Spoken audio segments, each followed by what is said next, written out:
And joining me now, ranking member of the Armed Services Committee, Congressman Adam Smith. Congressman, you and I usually get to see each other in the halls of Congress, so thank you for joining me in this forum. My first question is on the Israeli withdrawal from the South. I mean, what was your reaction when you heard this, and what do you think spurred it on? Well, I don't know is the honest answer. I'm not sure. I know Israel had been planning on doing an operation in Rafah at some point. We were putting pressure on them. The Biden administration was putting pressure on them to deal with the humanitarian crisis before doing that. This would seem to put off by quite a bit any further operation in Rafah. So it's definitely a shift in tactic that we need to figure out. But the big point here, and the point that the president has been making for a long time, there has to be more done to get humanitarian assistance into the people of Gaza.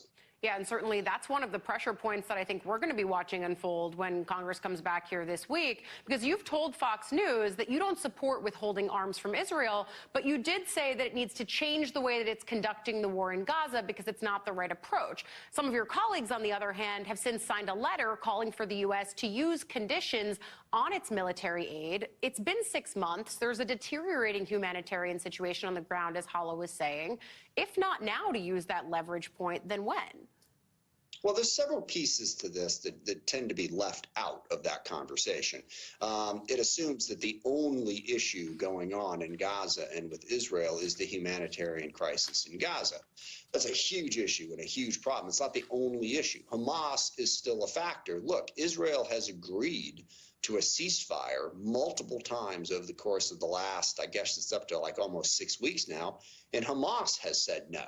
Okay, and if Hamas thinks that they can continue to hold out and not agree to a ceasefire because Israel is the one under pressure, that extends the conflict as well. What's the incentive for Hamas to agree? Giving them a complete pass on this, as has happened way too much in the last several months, just prolongs the conflict. Pressure has to be brought to Hamas to agree to the ceasefire that's been offered to them. So that's number one. Number two is what's going on with Hezbollah and Iran. Israel is threatened primarily in those two directions. If we cut off military aid to Israel, does that incentivize Hezbollah and Iran to say, well, Israel's now vulnerable. We can attack and succeed and cause the conflict to spread. So those are the two other factors. But look, Israel has to understand that the civilian population in not just Gaza, but the West Bank as well, is crucial to the future of the security of Israel. As I've said over and over again, if the Palestinian people have no hope, no future, no prospects, that's not good for Israel. It's terrible for humanity as well.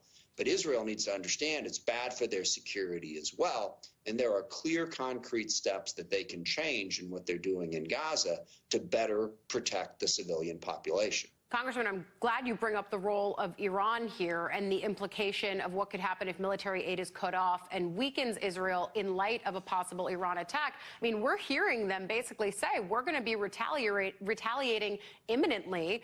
Do you think that that changes the conversation that's happening in Washington at all? It ups the concern, but look, that concern has been there for a long time, for years, not months.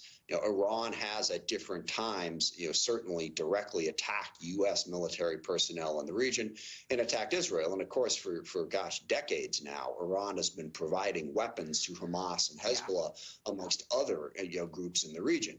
This is a long-running conflict in which we have to try to figure out a way to stop Iran from using their proxies to disrupt so many governments in Syria, in Iraq, in Lebanon, and Yemen. So that is a long-running fight, but certainly it is heightened now, and it undermines how important it is to get to a ceasefire in Gaza. There are many flashpoints in that conflict, but none is bigger right now than the war in Gaza. We're coming back in session this week to a long-looming fight about this foreign aid supplemental bill. It's going to be far from a party line vote if and when it gets a vote in the House.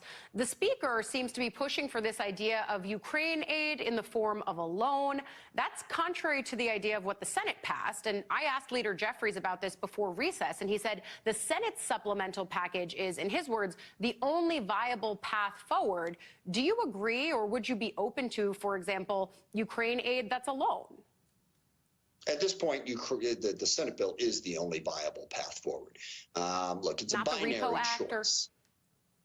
Well, look, the thing is, and you and I have spoken many, many times about the legislative process.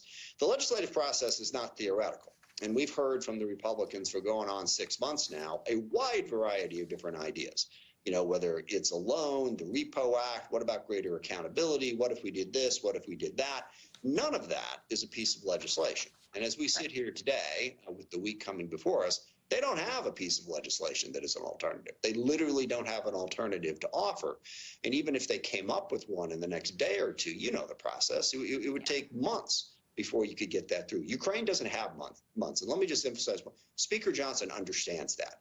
He knows the urgency in Ukraine. He's not going to let this go for, longer than the next week or two before we get a vote. You know what else I think Speaker Johnson understands, Congressman, is that if he does put the Senate supplemental up for a vote, he might hear more from Congresswoman Marjorie Taylor Greene, who's threatening to call a vote to oust him as Speaker. If it wasn't Ukraine aid, it was going to be the appropes package. If it wasn't the appropriations package, it was probably going to be something else. I'm skeptical that her threat amounts to much, but if it does, would you back Johnson if it means getting that vote on Ukraine aid? Well, first of all, sadly, I think we're going to be hearing a lot more from Marjorie Taylor Greene no matter what, which is unfortunate for all of us. But look, there's three issues here. One, Ukraine. Speaker Johnson doesn't want to abandon Ukraine. Two, the threat to his speakership. But the thing he really cares about is the third thing, which is he doesn't want his party to crack up. So he's trying to work this in a way that minimizes the damage to his own party, which is understandable. If Marjorie Taylor Greene or anybody else brings a motion to vacate the chair, and if Speaker Johnson gives us a vote on Ukraine, I and a whole lot of other Democrats will not support that motion. No, we will not remove Speaker Johnson from that. I don't think Marjorie Taylor Greene has the votes to do that. Yeah, I would. Like I said, now, if he gives us a vote on Ukraine, I mean, and I also want to emphasize that Speaker Johnson is an entirely different person than Kevin McCarthy. Kevin McCarthy was very difficult to work with. In my experience working with Mike on the Armed Services Committee, I don't agree with him on a lot, but he's a straightforward guy. You can work with him in a way that Democrats could not work with Kevin McCarthy. So, yeah, I think Speaker Johnson would survive that motion. Congressman, that's certainly a sentiment that I've heard from several of your colleagues. I appreciate you joining us on the eve of Congress's return. I know you guys come back Tuesday. I'll see you there in the halls of Congress. Thank you again. It's going to be a fun week. Thank you, Ali. Yeah, I appreciate our definitions of fun might be different.